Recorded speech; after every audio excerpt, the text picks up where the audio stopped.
കഴിഞ്ഞ വീഡിയോയിൽ നമ്മൾ ആഡ് ചെയ്യുന്നത് ഈ മാസ്റ്ററിൽ ഒരു ഫോൾഡർ ബിന്ന് ക്രിയേറ്റ് ചെയ്യുന്നതൊക്കെയാണ് നമ്മൾ പഠിച്ചത്.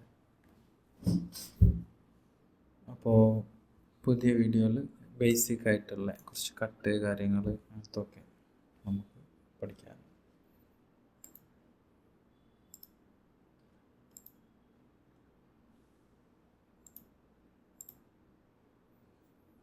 ഇതിൽ ടോപ്പ് കാണുന്ന ഈ മൗസിൻ്റെ ഇതിലുള്ള സെലക്ഷൻ ടൂളാണ്. ഇതിൻ്റെ ഷോർട്ട് എ എന്ന ലെറ്റർ ഇത് കൊടുക്കുക. Trim edit, T, cut, dynamic trim വരുന്നുണ്ട്, കട്ട് വരുന്നുണ്ട്, പിന്നെ ഓരോ ക്ലിപ്പ് ഇൻസേർട്ട് ചെയ്യുന്നുണ്ട് കാര്യങ്ങളൊക്കെ. അപ്പം നമ്മൾ ഇതിൽ ഇത് നമ്മൾ ഈ ആരോ ചേഞ്ച് ആവുന്നത് കണ്ടില്ലേ. ഇങ്ങനെ ക്ലിപ്പ് ചെയ്താൽ നമുക്ക് ഇതിൻ്റെ ഇതിലെന്താണ് ഓരോ ഫ്രെയിം കാണിക്കുന്നതാണ്. ഇത് നമുക്കിപ്പോൾ ഈ ഒരു പോയിന്റ് കട്ട് ചെയ്യണമെന്നുണ്ടെങ്കിൽ ഈ ഒരു ടൂൾ എടുത്തിട്ട് ഇവിടെ വെച്ച് കട്ട് ചെയ്താൽ ഈ ടൂൾ എവിടെ വെക്കുന്നോ അവിടെ വെച്ചാൽ ഇത് കട്ടാവും.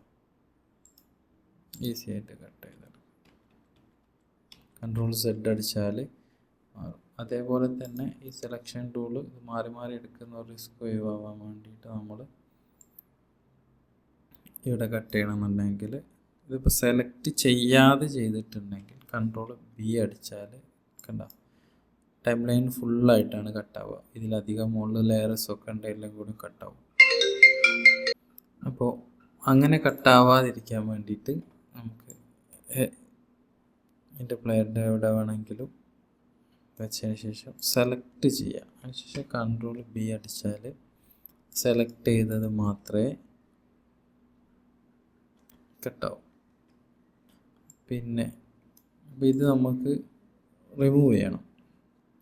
എന്നിൽ നമ്മൾ ഡിലീറ്റ് അടിക്കുകയാണെങ്കിൽ എൻ്റയർ ടൈം ലൈനിൽ കട്ടായി പോവുക ചെയ്യുക. അപ്പോൾ അതിന് പകരം നമ്മൾ ഇതിൽ ബാക്ക് സ്പേസ് അടിക്കുക. ഈ സ്പേസിന് ഒന്നുകൂടി ബാക്ക് സ്പേസ് അടിച്ചാൽ അത് ക്ലിയർ ആവും.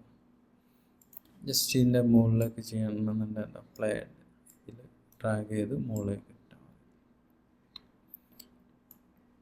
ഈ രീതിയിൽ